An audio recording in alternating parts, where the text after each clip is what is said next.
Darrell Hubbell has always had a passion for precious stones and designing jewelry. By the time I was 14, I told my dad, when I grow up, I'm going to have a store where I make all the jewelry.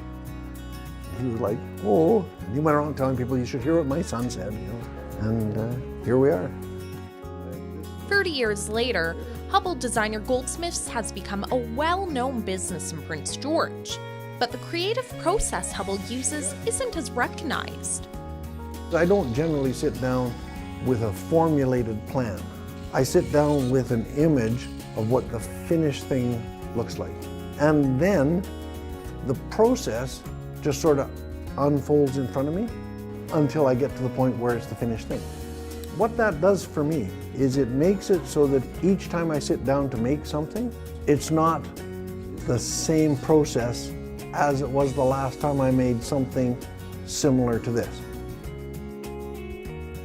With modern manufacturing and mainstream jewelry stores taking over, the longtime Goldsmith still patiently fine-tunes his one-of-a-kind pieces.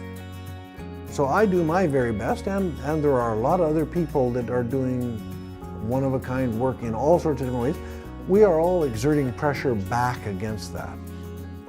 Making jewelry is more than design for Darrell. He tries to give his customers the unique identity they crave. Exploring and expressing individuality is actually one of the noblest pursuits that a human can do. When a person has a piece of jewelry that is designed and reflects who they are, it's not a piece of jewelry anymore. It's, I don't know if you call it a totem or a symbol or whatever, but it is them right there. And when people see things that actually are who they are, they're extremely happy. And being able to create this happiness is what keeps Darrell going after all these years with no end in sight. I don't know of anything else that I could do where I could be of greater service to people. For Go Prince George, I'm Casey Pitts.